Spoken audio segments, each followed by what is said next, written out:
It's been a long time since I haven't had my vlog, and now it's a Monday, and we're going to the office. Medyo tinanghali na. Ayan, so may bago, di ba, guys? May bago po tayong bike, guys, and I just recently bought this Yamaha R6. Medyo ginagamay pa natin ngayon to kasi masyadong mataas, mabigat kumpara dun sa aking Ninja. So ginagamay pa natin.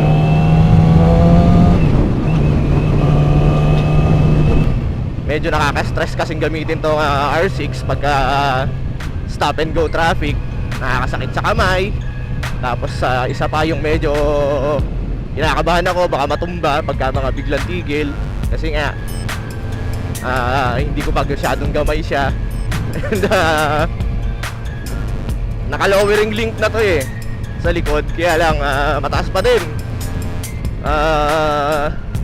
Dinagdagan pa yung pressure ng gulong nung dinala ko sa bike shop, kaya lalong tumangkad. Ayan, kaya sobrang tiptoe tayo.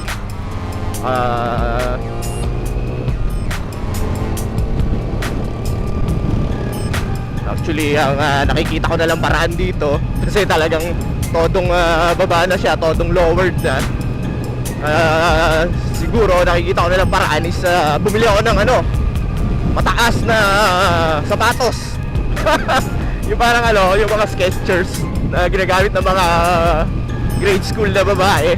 Yun yung Skechers na yung sobrang kapal ng na swelas. Ayun, so seriously, naghahanap talaga ako nun online. And yun ang nakikita ko na paraan para medyo mabawasan yung pagka-tiptoe natin, di ba? Kakaba kasi pagka ganun yung ganitong tumatakbo, okay lang, walang problema. Magaan naman siya i-maneuver. Kaya lang syempre, pagka yung traffic na, definitely hindi na ako makakasingit-singit niyan. Yun yung sa Ninja ko na malaking gaang dito, hindi na ako makasingit di lalo pa dito. Hindi ko na siya mai-weave through sa traffic. And yun, my Ninja is about I think 178 kilograms. And this one, this is 200 I think 288 something. Yes, 288 kilograms kasi to, or 409 pounds as specified sa spec siya. So ayan. Actually, if you were to ask me kung masarap siya gamitin, masarap siya pagka yung puro straight lang. Ayan, gaya, puro straight. Tsaka lalo na pagka high speed, masarap siya. Pero pagka sa city, definitely medyo masakit talaga. Hindi ka talaga mag-i-enjoy.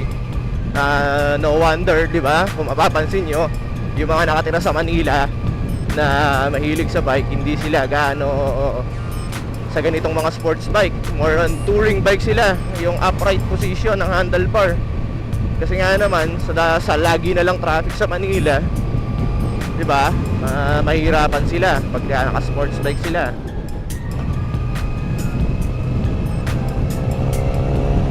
Naka 6th gear pa na pala ako. Ito bang isang dito mahirap kasi hindi ko kita yung wala siyang gear indicator. Kaya hindi natin kita kung nasa anong gear na tayo. Ito, nag-downshift ako. So this is 5th gear.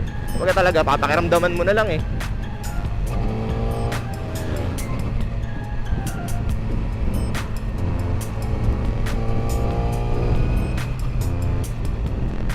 I'm in 5th gear.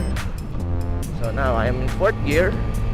Ganun na lang ang gagawin mo Kaya ang hirap talaga pagka yung nasa traffic yung from yung mabilis na change ng ng gear. Hindi mo na talaga ipapakiramdaman mo na lang talaga yung andar ng makina O kaya downshift ka ng downshift hanggang makarating ka sa neutral.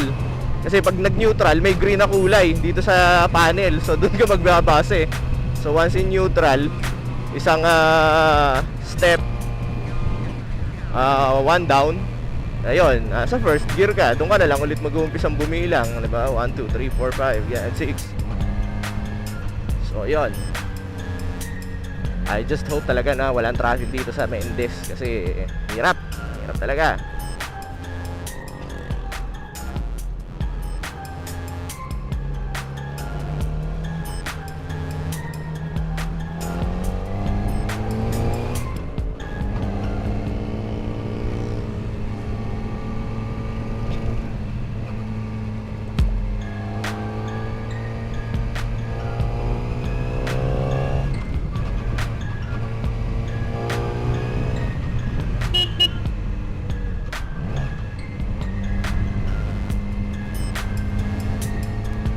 Shifting niya medyo na nakapako na.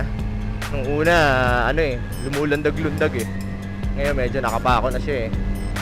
Kaya nga lang pagka talaga low na siya, nasa low gear, mahirap. Okay. Sana naman tuloy-tuloy na, nakaka-stress. Buti pa yung NMAX oh. Parang nang aasar, pasayaw-sayaw lang.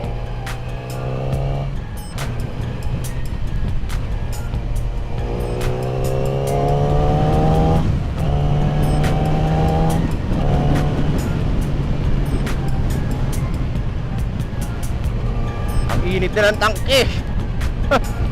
Ang init na ng makina. Napa-fry na siya.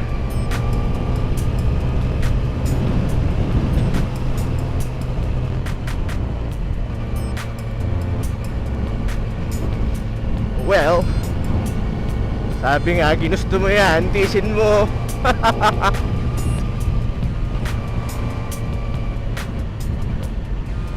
Magamay ko lang yung nito eh, yung bigat niya. Okay na, makakaya ko na to.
Ay, buti naman.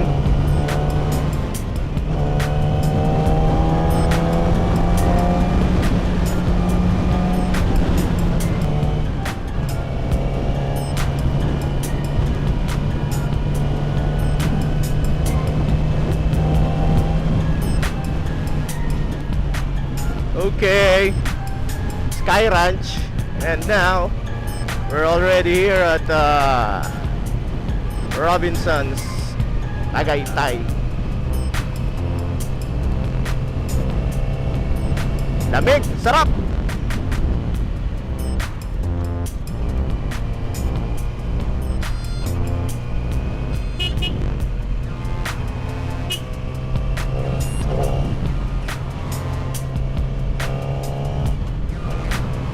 Woo.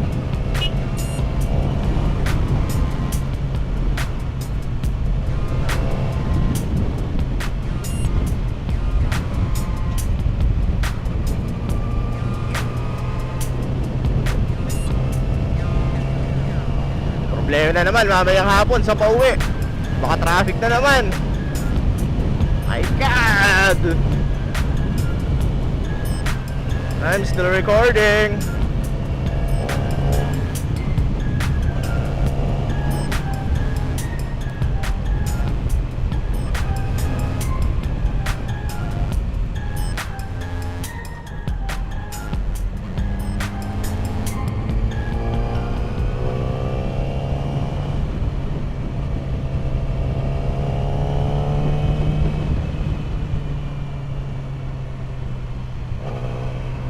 Hingimay na ang aking mga palad.